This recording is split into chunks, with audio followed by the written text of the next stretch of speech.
Hello everybody, welcome back to my channel. Today is a day of celebration. I have my cocktail with me. It's not actually a cocktail because it only has 2 ingredients in it, which is Coke, and my favorite bourbon, which is Blanton's PS. It ain't cheap, that's why it lasts me like a couple years. But it's so good. Today I am celebrating the fact that I have hit what for a small YouTuber is probably one of your biggest milestones, which is I have hit 1,000 subscribers. I am over the moon. Thank you to everybody who has subscribed to my channel. I cannot thank you enough. So today I've already had 2 of these, so I am a little bit away with the fairy, so this should be quite an interesting video to say the least. So I thought now would be the perfect time to do my Q&A. I'm gonna put my drink down. Along with today's Q&A, I did promise when I hit 1,000 subscribers, I would be doing a giveaway, which I am in fact doing. So over the time, I have been attending Flicks with the Chicks events at my cinema for every month for well over a year now, sometimes twice a month, and I have accumulated a shit ton of beauty, cosmetic, pampering, relaxation products, and because I tend to go with my mother, I always end up with double. So I have more stuff than I need, things that are unused, unopened, some really great and some quite expensive products. So I am going to be giving a lot of this stuff out to 2 lucky winners. 2, not 1, 2, because that's how much shit that I have. So if you want to enter now, this may sound like a very female-centered thing, but just because you're a guy doesn't mean you can't enter.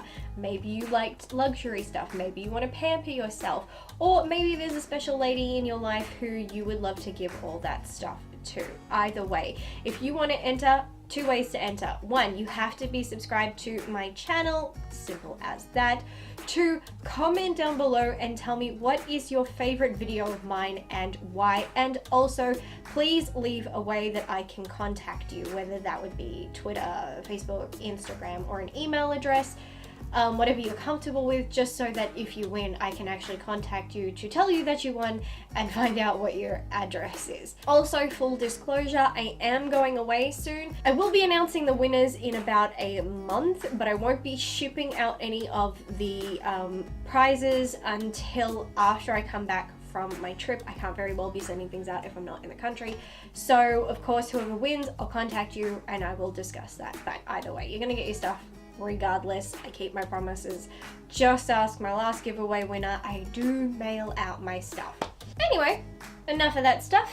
Got my drink, got my phone, and I screen capped everybody's questions that they asked me months ago for my Q&A. So let us begin and see what rabbit hole I'm about to go down, because I have not prepared anything. Okay, first question comes from my buddy Jared. Love Jared, great guy. Go check him out. You can find him at this Twitter handle. He's asked me 4 questions because he's a greedy bastard.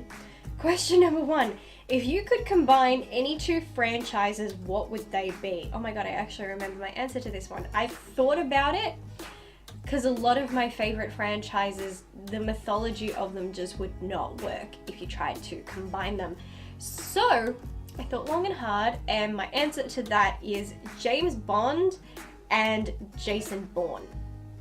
I think they would go really well together, espionage, all that type of stuff. I think that would make one hell of a crossover. Just think about it. Jason Bourne goes up against James Bond. Who will win? Or maybe they'll end up working together. They won't be opposing forces. See? The possibilities are endless. Take that, script to the bank. Question 2, favorite kind of junk food? McDonald's, duh. Question 3, collab with anyone, who would it be? Robert Downey Jr. or Chris Evans. They're hilarious. In fact, it would be awesome if I got them on an episode of Are You a Movie Oracle?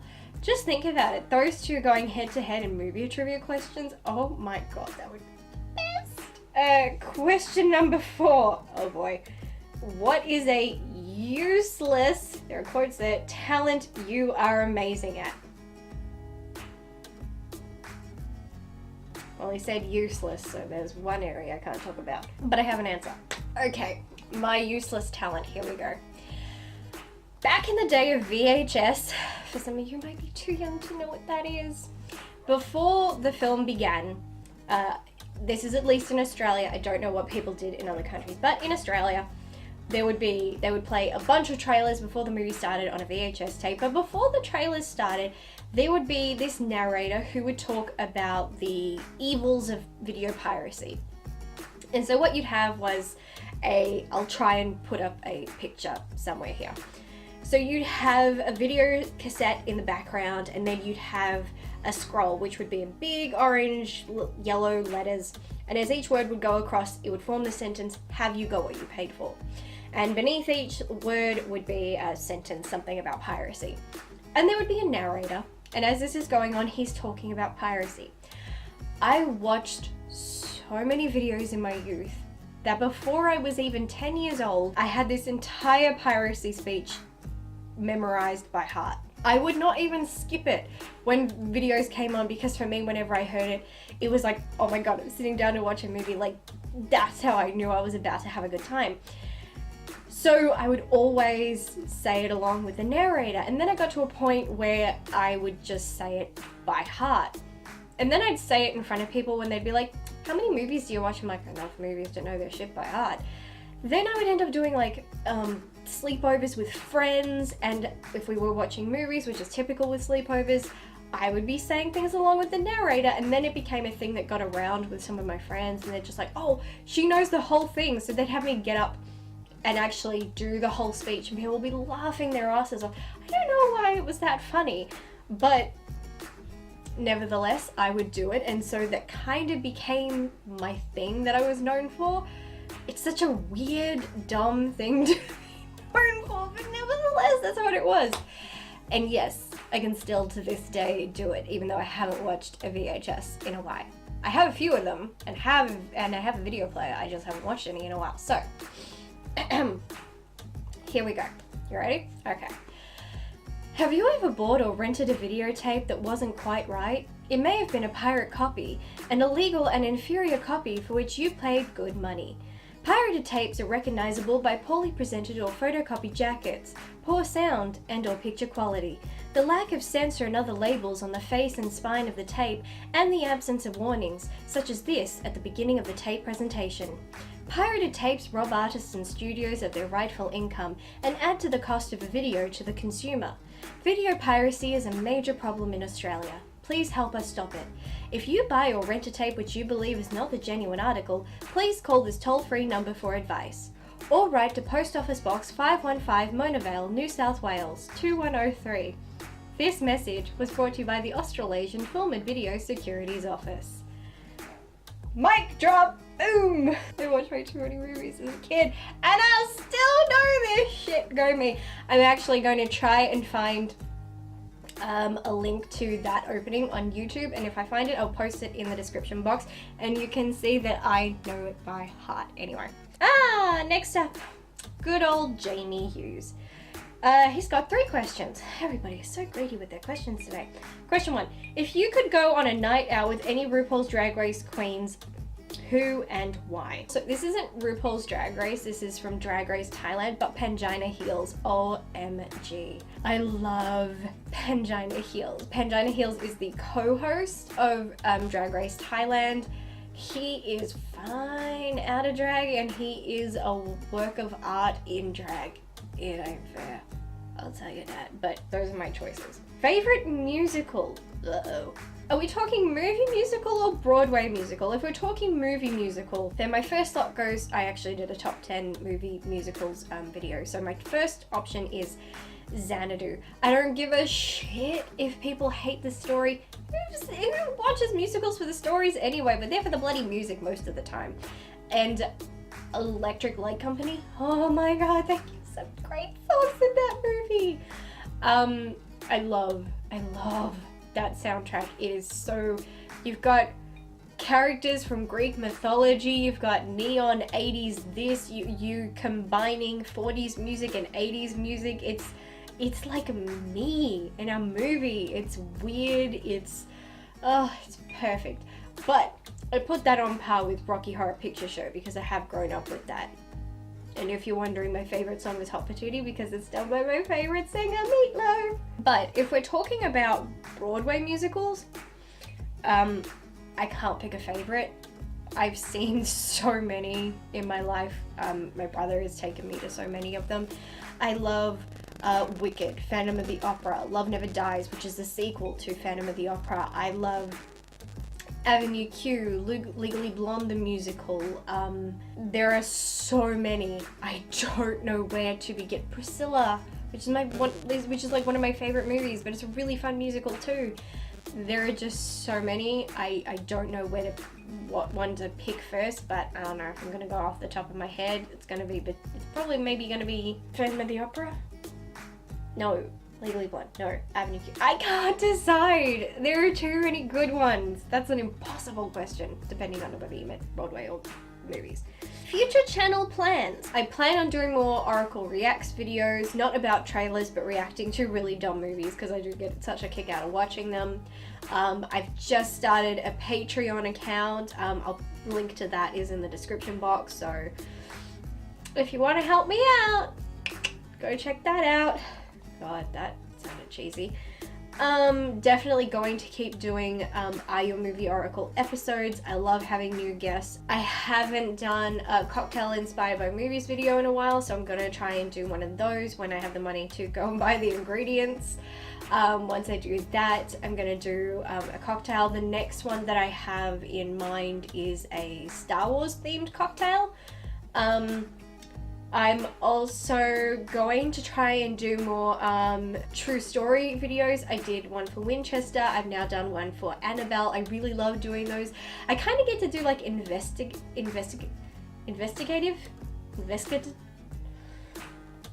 Oh my god, don't try to use big vocabulary when you've been drinking, Ashley. Oh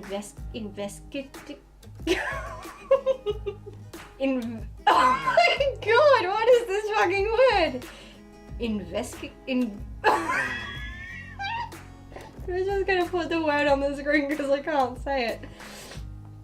That word, I like doing that, and it's fun and I learn a lot, and I'm talking obviously about subjects that I'm passionate about. I love horror movies, I love the supernatural and the paranormal, and I do believe in the paranormal, and I've watched and read ghost stories, real life ghost stories for years, so talking about them and sharing them on my channel is combining two of my favorite things, movies and ghost stories. So if I can find a film that it's inspired by a true story, if I can tell you the actual true story behind it, because films like to embellish, then it's all fun. I'm thinking of adding something else to my channel. I haven't figured out what that something is yet.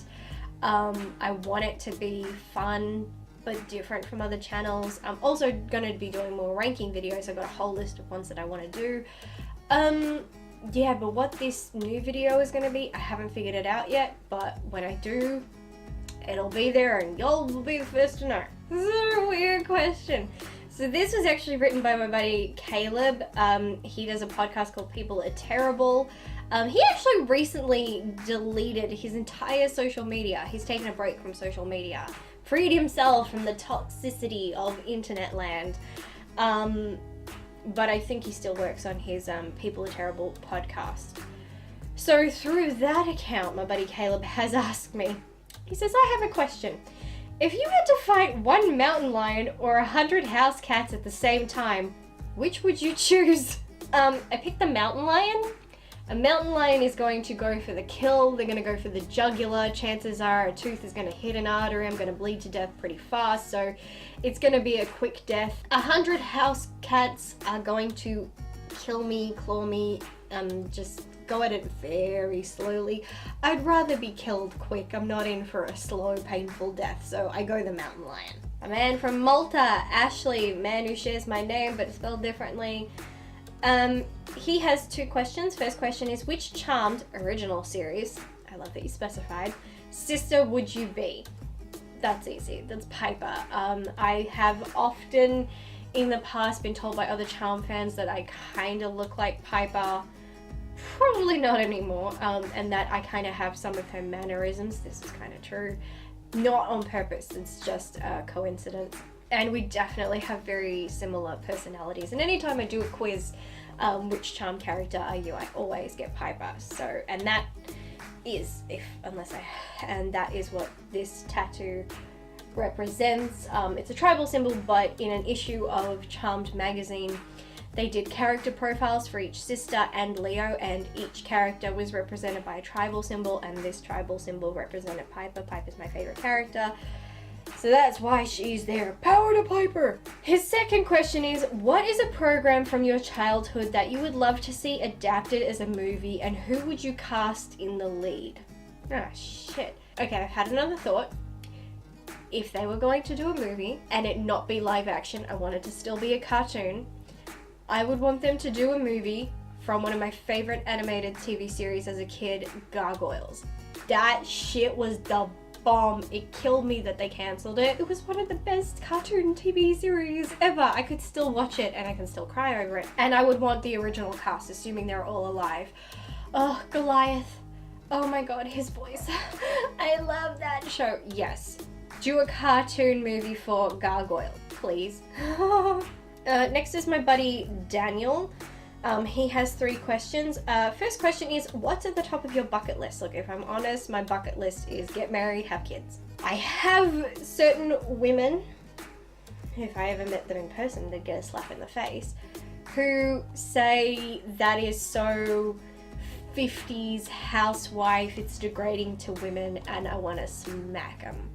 My therapist, yeah, I see a therapist, when she would say, what is your goal in life? And I'd say that to her, and she would criticize me for that too, until I put it into perspective. I grew up from a broken home. My dad left when I was 5. My brother and sister have a different dad to me. Their dad died when they were little, and I'm not very close to my sister. I have a younger brother who I've only ever met once. That was 10 years ago. So I've never had a real proper family. It's always been very fractured, and there's been feuding and this and that, and domestic abuse, and there's been so much conflict in my family. So for me to have a family of my own and have a child of my own, which due to my health would actually be quite difficult for me, doesn't mean I ain't gonna try at some point. But yeah, for me, that is the goal. That is the number one thing on my bucket list. So when people try and say, oh, that's so degrading to women, it's like, you don't know my life. You don't know what I come from. Fuck off. Question 2, what's your favorite movie performance? There are a lot of them, but off the top of my head, Gary Oldman in Bram Stoker's Dracula. Look, it's Gary Oldman. He is a character actor to the gods. I'm convinced he's not human. And he's my favorite actor of all time. And as a child, it wasn't until I was grown up that I figured out that those characters in Bram Stoker's Dracula were all performed by Gary Oldman, just him in various costumes and prosthetics and all that stuff. And when I figured out that it was all him, I'm like, oh my god, he's a genius. It's so poetic watching him and how he delivers these lines, and how he speaks of heartache and love lost, and the fact that you can watch him, whether he's, you know, this beautiful prince, or if he's this beast, you look at him and you still feel sorry for him. I mean, whew. God, the man is good. And question 3, what is your oddest habit? I have so many habits, but some of them are if I'm turning up volume, whether it be on my laptop or on the TV, the volume has to be on an even number, like especially like a 10 number, like 30, 40, 50. I don't like doors being half open. They have to be fully open or fully shut. Also, again, with volume, if there is like volume bars and there's the word volume above it, the bars have to coincide with a letter. Yeah, those are some of my really really weird habits. I've just always had them. I don't know what they're about, but those are some of my odd habits. I'm sure there are others, I just can't think of any right now. Next up is my buddy Larry. He asks 2 questions. First question is, if you had to sleep with a female celebrity, which one would you choose? Okay, we're not going to dive into the facts of my sexuality, but let's just say, wouldn't be, had to. I'll leave it at that. I don't know, I haven't really found many female actresses that I've been really drawn to in attraction wise. There are plenty that I look at, I'm like, oh my god, I absolutely love you as an actress. But physically, so many women who are getting hired these days for movies, they're all these ridiculous standard model looking type women. I'm just like, you just don't look realistic. And I don't like that. I don't like guys who look like that. I don't like women who look like that. Like that stand, I'm like, no, you don't look human. Go away.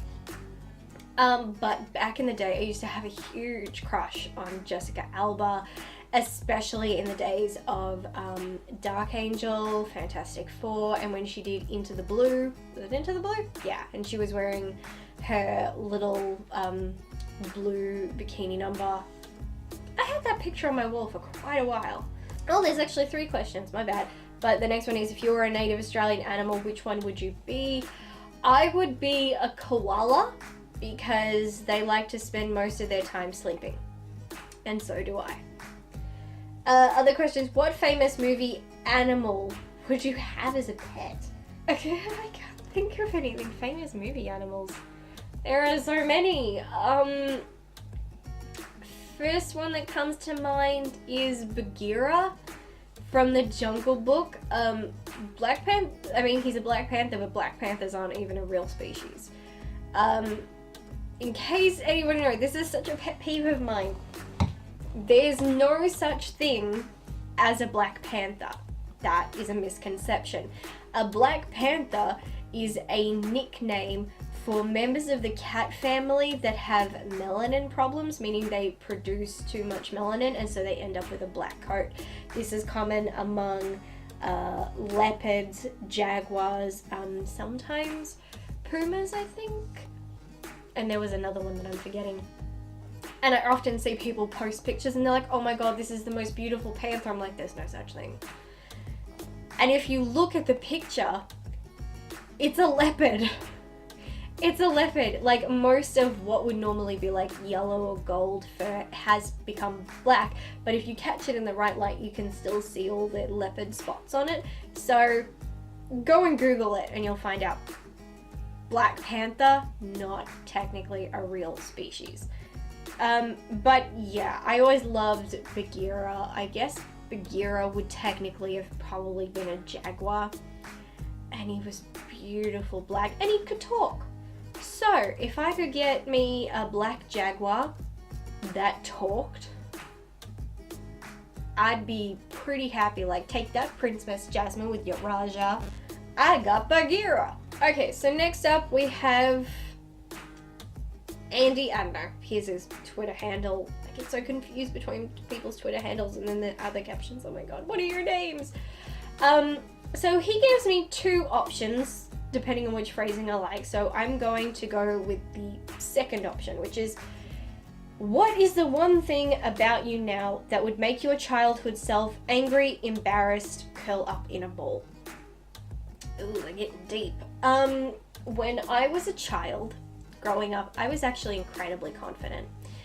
I had anxiety, but it hadn't reached parts where it was unbearable and unmanageable. That didn't really kick in until about 4th grade, and then it really went to hell in high school. But in primary school, I was actually really confident. I was really smart. I had my peers saying that I was a bit more advanced than my fellow students, and I signed on for the school choir. I was in the school choir for a couple of years, and I loved it. And to actually be part of the choir, you had to go in front of the music teacher and sing the song that we had just learned, and you had to sing it in front of him a cappella. And I remember singing that. I sang Lean On Me, that was the song we were learning, and he stopped me in the middle of it. I think it was in the 5th grade.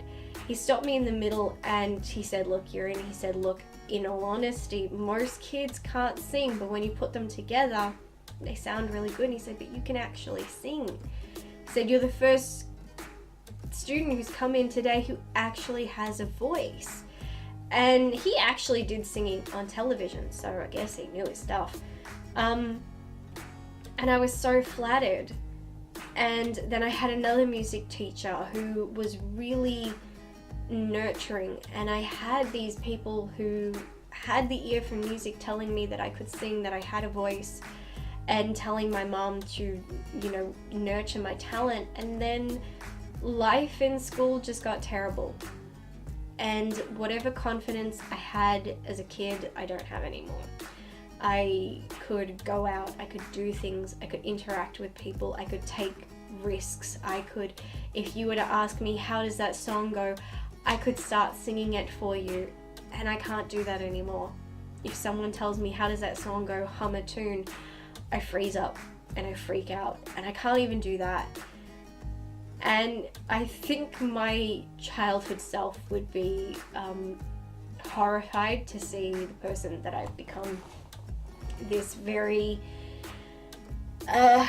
anxiety-riddled, friendless, jobless person who's approaching 30 and doesn't have much to show for it. God, if I was that age and I knew this would be my future, God, I would have jumped in front of traffic then. Ooh, we got deep, dark, and personal on that one. Okay. Next question from Cynical Reviews. After seeing a film, I obsessively refrain from reading other people's reviews before writing my own. Do you have a process you can share? And a common problem I face is I view films very differently over time, so that one I thought great later seems awful. Your thoughts on changing reviews? If I have not seen a film yet and I want to, I don't read or watch anybody else's reviews. I don't want to know what other people think. I only care about my own opinion, so that's the one I want to focus on. After the fact, after I've seen it, I'll hear what other people have to say and happily engage them in conversation, and peaceful at that. There are definitely movies I've seen that I really liked when I was younger, and then I've watched as an adult and I'm just like, wow, that was shit. One is The Perfect Stranger with Halle Berry and Bruce Willis. I watched that again for my Halloween marathon last year, and I hadn't seen that in well over a decade. And that was because I'd seen that after being in Bali with my mom, and back then I was just like, oh, this is a really good film. It does have a really good twist ending, but everything up until then is actually, as an adult watching that, and as someone who reviews films, I'm like, oh, yeah, this is not a good film. But a lot of the time, films that I enjoy as a kid, I still enjoy as an adult. My taste, for the most part, hasn't changed. The only difference is that now I can understand a lot more of the themes and the concepts and things that are being said in films that I didn't understand before. They have a greater meaning to me now, so I can appreciate them in a way that I couldn't before. But yeah, for the most part, my adult self agrees with my child self, just I have more thoughts and opinions. But occasionally I do watch a film like, oh my god, I can't believe I ever thought that was good. But you can change, because we as humans are always changing and evolving, and films stay the same, and it's our perspective of them that changes as we go on in life. So yeah, your opinion and stuff is likely to change, and that's okay. Just embrace it. It's still, at the end of the day, we're still talking about movies, and that's always fun. Next question from Leah. I was a child of the 90s, therefore, of course, it was the best year for film. What is your favorite film from the 90s? Holy shit. Oh my god, what is my favorite film from the 90s? I'm a child of the 90s. I love all the movies of the, well, not all of them, but most movies from the 90s. But my number one favorite film of all time just so happens to come out of the 90s, and that's The Adventures of Priscilla, Queen of the Desert. So I guess I have to say The Adventures of Priscilla, Queen of the Desert, but the number of films I love from that decade alone is so vast. But that is one of my number one favorite films, and I believe it was released in 94, I think. So I'm going with that one. Followed by 214, thanks for everything, Julie Numa. Ah, yes, the Lawn Gnome. Such a funny name. Love it. He asks, who were some of your influences that made you want to be a member of the YouTube film critics community? Prior to joining this community, I didn't know it was a community. I really didn't. I knew nothing about it. I didn't follow or subscribe to any movie reviewers. It was just, I'd always grown up loving films and being someone that people would contact and say, hey, we're doing a sleepover or we're having a party, we're gonna go watch a bunch of movies, what do you recommend? Someone's like, I feel like watching a movie, what do you recommend for me? And I have to think about, not about what I like, but what do they like? What is something that they're going to enjoy? Or if they're after a horror movie, which if it's a sleepover, it's always going to be a horror film. What horror film is going to scare the crap out of them? They all had very weak constitutions, so I could pretty much suggest anything and they were all going to scream and cry, which was always entertaining for me. But as I got older, I actually had a friend who said, you should be a critic. You know films, you love films, you always give good advice on them, so you should do that. And I said, nah. He's like, yeah, give it a go, it'll be fun. And one day I decided to do it, and as soon as I did, you know, I posted a review. Next thing you know, I have other reviewers following me, I'm following them, I'm realizing I am a small fish in a very big pond, and there's so many reviewers, not professional, not people who are getting paid, but people who are just like me, who love movies and want to talk about movies, and they're all over YouTube and they're all over Instagram and Twitter and everything. And suddenly they were following me and I was following them, and I just became a part of this amazing community of people who I could have really fun conversations with. And probably without a doubt the best decision I ever made in my life. So thank you to my friend who gave me a nudge and everybody who has supported me since. My man Anthony asks, favorite black and white classic film? One of my favorites for the longest time was Whatever Happened to Baby Jane. It is such a great film. And last year I watched The Bad Seed, which I believe was done in 1954. That is such a brilliant film. Apparently they had a reboot for that too, which I'm not touching with a 10-foot pole. But it's a great 50s psychological film that it really tackles the psychology of are people made a certain way or are they born a certain way? And in this case, the child was born a sociopath.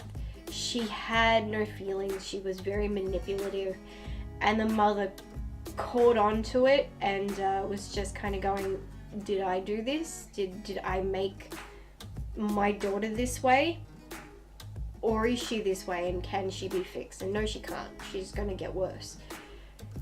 And it's a very intense film. I cried at the end, and then there's like there's at least two twist endings, and it's amazing when you look back on old films and they are just as powerful, sometimes more powerful than when you're watching modern films, because they can't do the visual fancy stuff and make themselves look amazing. They really had to focus on the story. And with that story, yeah, by the end of it, I was crying like a baby and I was just like, no! And then you get to the end, I'm like, oh, okay. Such a good film. Whatever Happened to Baby Jane, Hush Hush Sweet Charlotte, which is really good as well. God, Betty Davis can do no wrong. And The Bad Seed. Great films. Yes, they're horror thriller films, but who cares? Go watch them. Okay, we're about to go into a very dark and personal place. A follower of mine and a really great supporter, he has requested to be anonymous. He says, I have a question for you. He direct messaged me. He didn't want this to be public. He says, I have a question for your Q&A, but could it be anonymous? I can't remember the exact question at the moment and couldn't find it, but I think you entered to win the Book of Shadows replica. Says, if you did, would you mind sharing your answer in the Q&A? I figured it would help your fans to get to know you better, plus I know you have a lot of Charmed fans. This is true. Here is my very long answer. I still have it in my sent file email when I entered. So this is a very personal answer, but it was requested, and a Q&A is about people getting to know me. We've already talked about some deep, dark parts of my life. Let's keep going. Here is what my response was. Oh, there we go. I answered the question in the form of by using the question just like they taught me in English class. Well, to say why the show is so close to my heart, I have to tell a long story.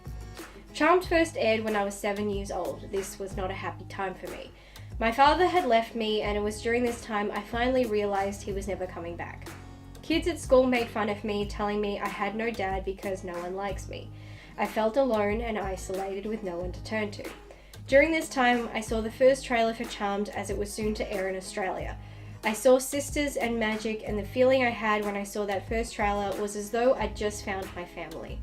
When I first started watching, I became fixated.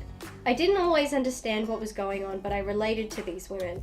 They had no family, much like myself, and while I'm not close to my siblings, especially my sister, watching this, I could imagine what a world where I was close to my sister might be like. What it might be like to have people who would give anything to keep you loved and safe. Then I saw the episode Thank You for Not Morphing, and my love of Charmed was sealed. I learned these women had been abandoned by their father just like me, and I could relate to each and every one of them. Prue's anger, Piper's sadness and hope, and Phoebe's strong desire to know her father.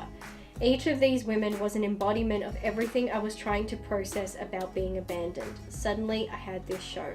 It became the one consistent thing in my life. Always there when I needed it, always there to guide me, and always there to help me escape. Soon my love of Charmed was used against me. As of the year 2000, I was severely bullied over my love of Charmed. This lasted 6 years. I was called a witch, I was told I should be burned at the stake, people would turn others against me and say I was cursing people. Even my teachers bought into the rumors and gave me detentions. It was as though the witch trials were alive and well. As the bullying and public humiliation only got worse, my love and need for Charmed grew stronger and stronger. I needed that escape, I needed that safe place to go. Charmed gave me that. It taught me to be strong. When times got worse and I turned to suicide and self-harm, the only thing that got me through was Charmed. I had no one else. People called my obsession with the show weird or unnatural, and while it certainly was extreme, I never apologized for it. This show made me stronger. It made me smarter. It gave me the skills and courage to teach myself how to get back up when kicked down, how to overcome hardships, and how to still have compassion for others no matter how dark my own life was. I always had those things, but Charmed, its stories, its characters, and its actors allowed me to embrace that. It taught me to be true to who I was and never bow down or conform to anyone else's idea of who or what I should be. Charmed was there for me when no one else was, and still is to this day. After 20 years, nothing brings me more joy than Charmed. I've made lifelong friends because of this show and continue to make more even now, and for that I will always be grateful. It has brought people around the world together, but at the end of the day, it's the one thing that saved my life. For that I will always be grateful.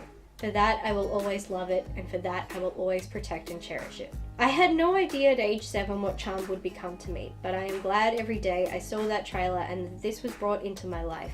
I believe I might not be here today if it hadn't been for Charmed.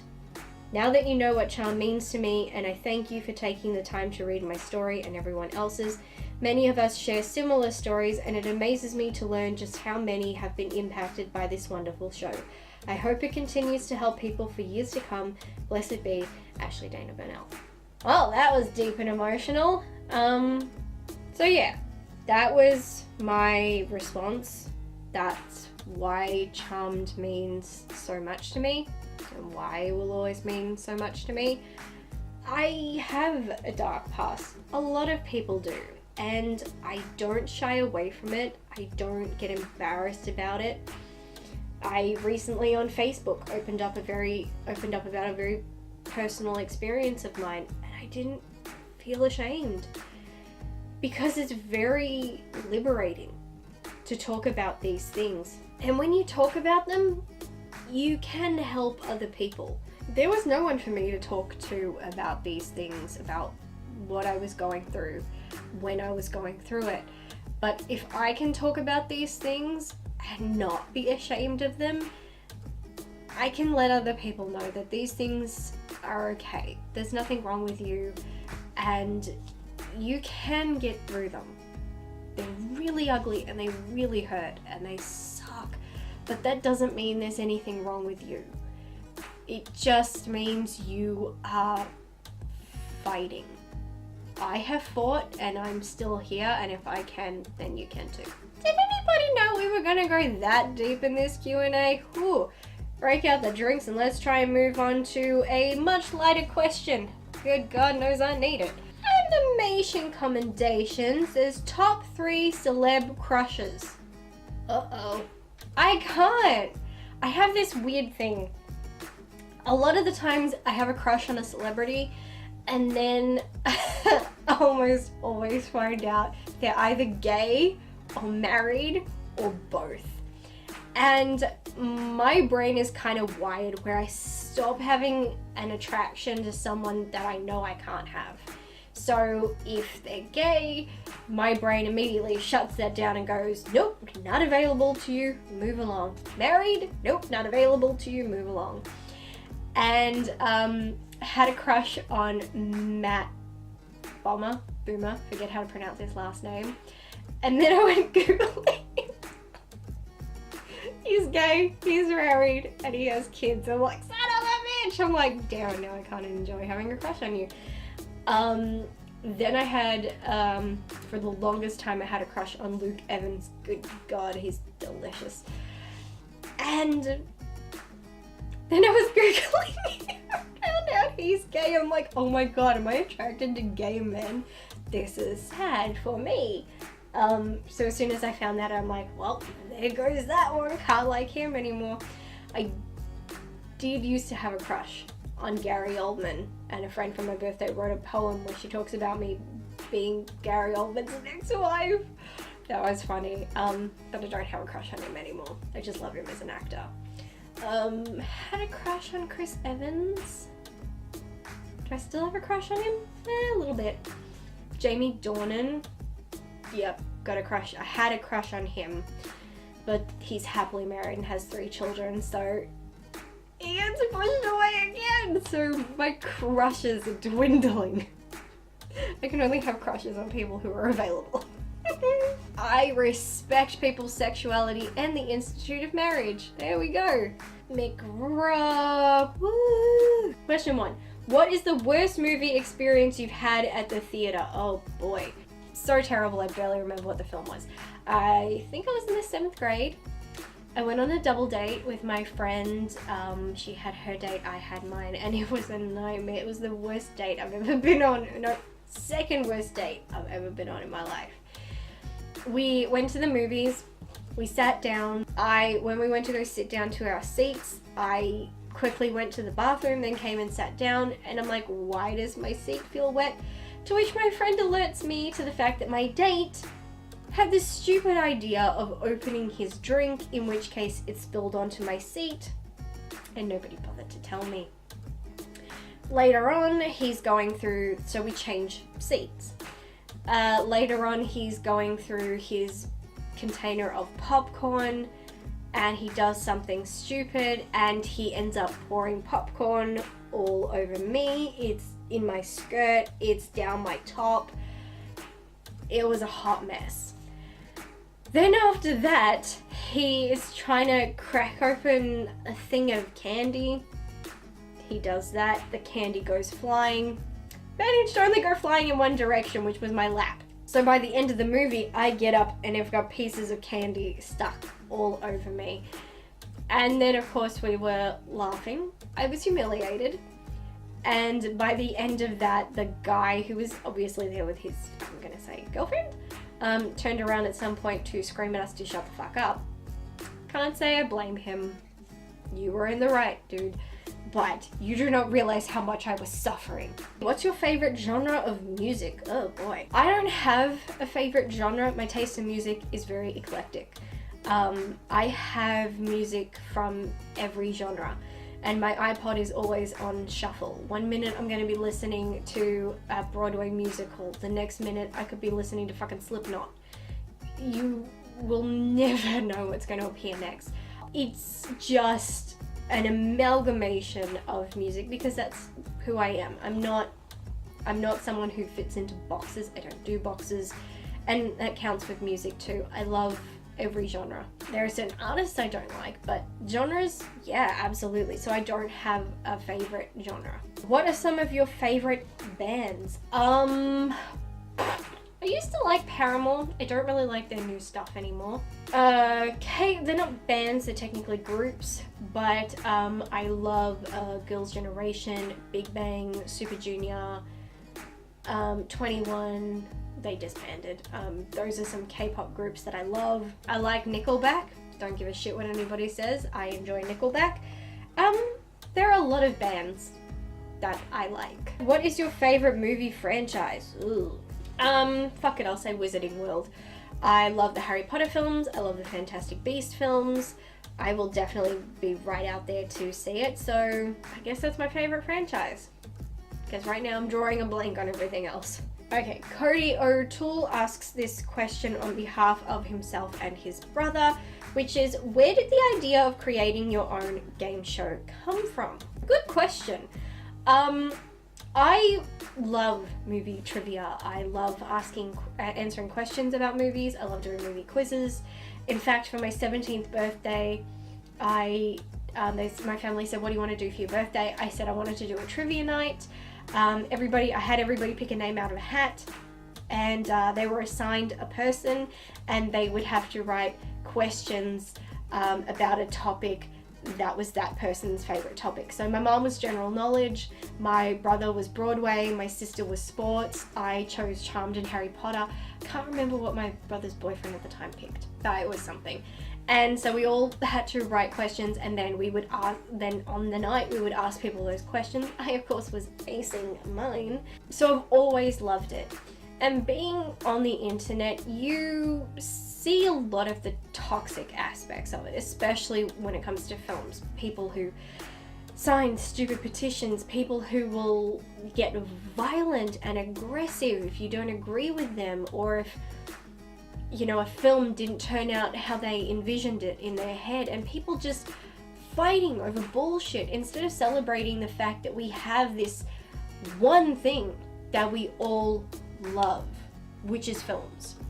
And instead of celebrating that and having civilized conversations, which some of us do, but people who, and most of the time I find they're just part of like one fandom, they're just fighting, and you don't need to fight. So I wanted to create a space that combines the best things that I love and what I want for this community, and the best parts of me, which is one, I love helping other people. So through this platform, I get to showcase other YouTube channels to a different audience, and expand their viewers. I get to have people having fun because it's not about opinions, it's about facts. And when it comes to movie facts, you can't question them because facts are facts. And opinions, that's a different thing. So it's just about what you know, not what you feel, not what you think. It's about the facts. And so far, I have not had a single occurrence. We're talking about people who don't even know each other, who are competing against each other, and they're having fun. They're having a good time talking and reminiscing and sharing stories about films and why they love this movie or an experience they had. And it's peaceful. And we haven't had a single hate comment yet. People sharing their scores, saying how they feel about it, how they like the show, how they want to be on the show. And that's what I want. I want people having fun. I want people being civilized. I want to boost people up, not tear them down. And that is why I created this show. So the fact that it is so well received, the fact that I have people saying, I want to be a part of this, the people who will message right away as soon as it's been uploaded, like, oh my god, I know what I'm watching later. It feels like what I've done, what I'm building, what I wanted to achieve is actually working. So that is why I did it, and so far it's working out tremendously and I couldn't be happier. My buddy Matt Hudson of What I Watched Tonight, you bastard, asks, kangaroo lasagna, yay or nay? To which I actually replied with, you suck. My answer is nay. He's making fun of me because I told him a story about my mum. She made lasagna for me one day.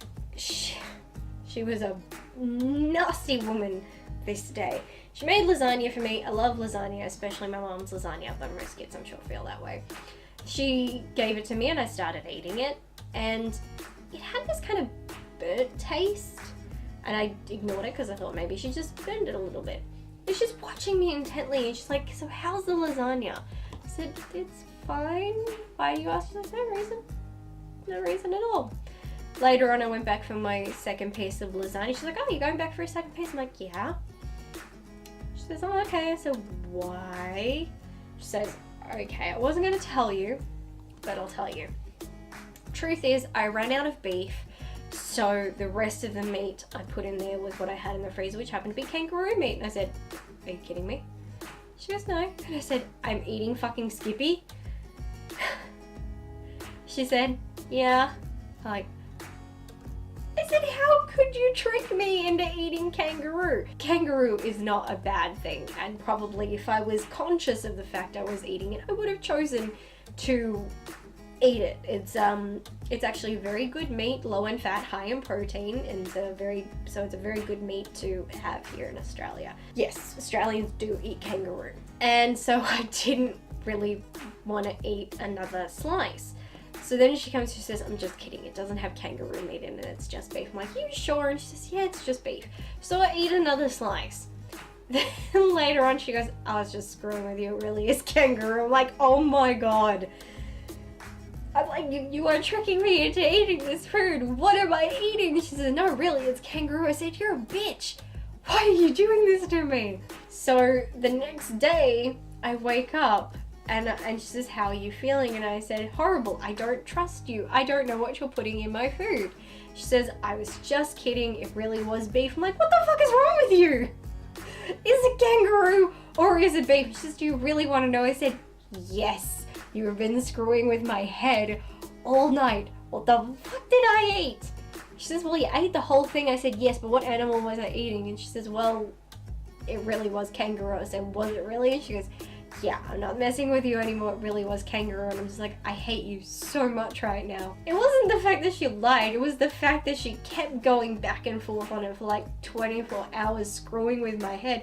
No, you ate beef. No, you ate kangaroo. Beef, kangaroo. It's like, what the fuck is happening to me? You evil, evil woman. I happened to tell him that story before we were recording for a podcast of his, and he still chooses to mock me. Don't tell people your personal stories, folks, although I just told mine to over 1,000 followers. John Foley asks, film is a form of art. There are many forms of art. When you look at movies in general, what separates them from all other forms of art in your opinion?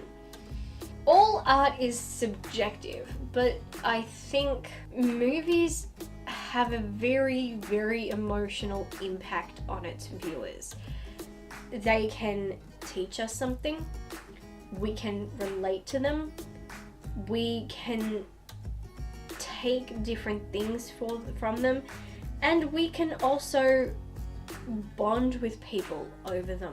We can have moments from them stay with us for years, and we can say, this moment in this film or this piece of dialogue made me see something in a different light.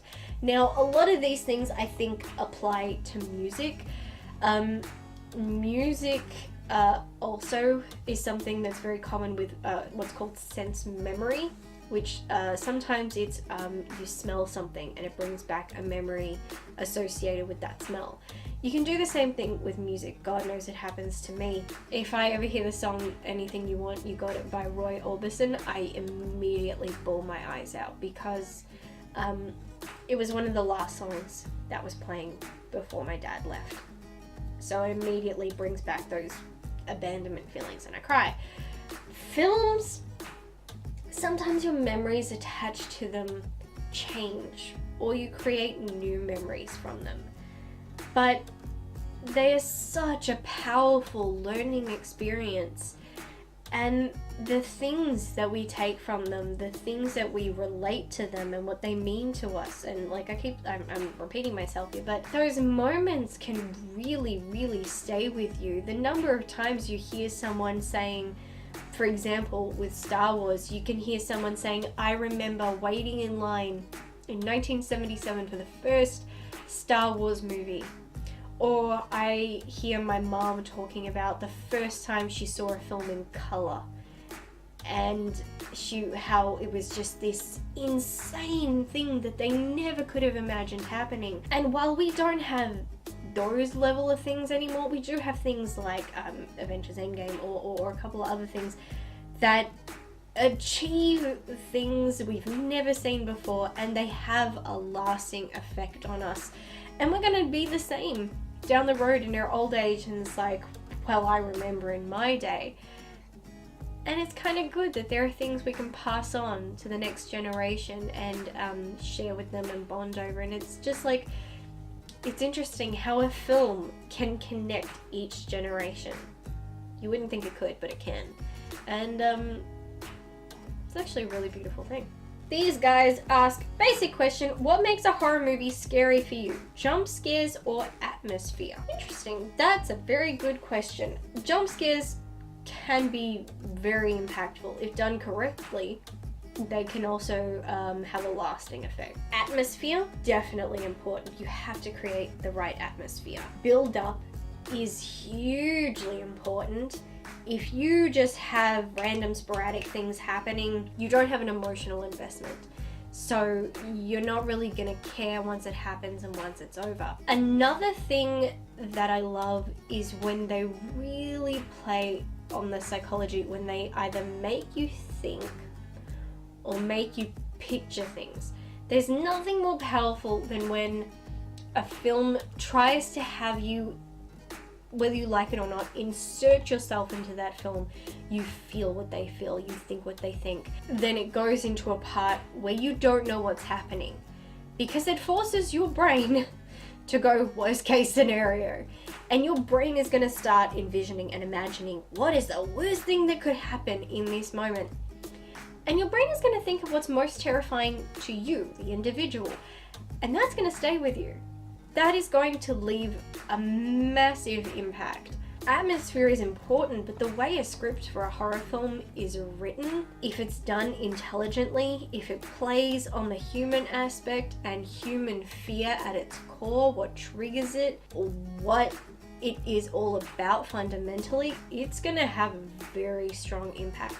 For me as a kid, one of the scariest films I ever watched, I remember I watched Stephen King's It, the mini-series, and at a sleepover. Why were we watching that as kids? Oh, good God. Parents, what was wrong with you? It wasn't my parents, it was a friend's parents. I remember everybody was hiding behind the bed when Tim Curry came on as Pennywise, and I was just like, y'all are scared of this? Like, we're scared, he's a scary clown. I'm like, yeah, big fucking whoop. Then some years later, I watched the American-Australian horror film Darkness Falls, and I was fucked for a couple of years. That had two things that terrify me in horror films. One, it plays on your fear of the dark. I am still to this day kind of afraid of the dark. Weird shit happens to me in the dark. So if I'm in the dark, I suddenly get this feeling like someone's behind me and I'm bolting for the light. So to have a film about an evil entity that kills you when you're in the dark, not to be confused with Lights Out, not my idea of a fun time, but as a horror film, I'm right there. But also, the Tooth Fairy in that film wore a porcelain mask. And this may not make sense to some people, but one of the things I'm terrified in horror films is faces without expressions. As in, a face that is frozen in one thing. It's doesn't change, it doesn't emote anything. And that scares the crap out of me because you can't read it. You can't discern what's going to happen from a person's facial expressions because it doesn't have any. It's also why back in the day, it doesn't anymore, but back in the day why The Grudge used to scare me. It's just that person with a face that's eyes wide, mouth open, and I was just like, and guaranteed watching those films now, I'm not scared anymore. You watch it enough, everything wears off. Sound effect is also good. I actually did an entire video called Horror the Perfect Formula, where I talk about what I think are the 4 essential things to have in a horror film to make it effective. And when I talk about sound, one is having the right sound effect that can give someone chills, or the absence of sound, like in Dead Silence. I'll put a link there and you can go check that out. But there are like 2 films I think of that had a sound that creeped me out. One is The Grudge. That fucking noise, I can hear it in my head. I hate it so much. And my brother used to know I'd hate it. He would actually call me on my phone and he'd just go, and I was like, fuck you! And he's just like, how would you feel if I did that? I'm like, well, you know what? How would you feel if I came and knocked on your bedroom window at night wearing the carbon mask and nipped up? He's like, oh, you're evil. I'm like, yep, well, right back at you. Another one is this sound from Stay Alive, which is a horror film a lot of people don't like. I like it because it talks about Elizabeth Bathory. It's combining modern stuff with old history. So I think it's fun. But whenever she was kind of approaching, you'd hear the sound of like a game controller vibrating. And it was just like this warning sign of, you're fucked. And then I'd hear that, I'm like, oh my god, that sound. So sound is definitely important. But ultimately, it's going to depend on the individual. You can use every horror trick in the book, but if that doesn't work to a specific person, it's not going to have an effect on them. They will come across another film that has completely different techniques and it could work on them. But that's my opinion of, I guess, what works for most people and especially what works for me. And we have finally reached the end of that Q&A, and I've gone through 2 glasses of bourbon and Coke. Can't say, I'm sure I'll get demonetized for featuring alcohol, but you know what the F ever. You know, I've got plenty other videos. Thank you to everybody who submitted questions. Some of them were fun, some of them were really fucking deep. But the point of a Q&A, and I did say ask me anything, is giving a chance for all the people who have subscribed to me to get to know me a bit better. So hopefully people don't watch this and go, oh my god, quick, let's subscribe. That would suck. Oh, my voice is so hoarse from talking for like an hour. So again, thank you everybody who did this. It was super fun, and here's fingers crossed for another 1,000 subscribers. Thank you all so much. I can't thank you enough. I love you all, and I will see you in the next one. Bye.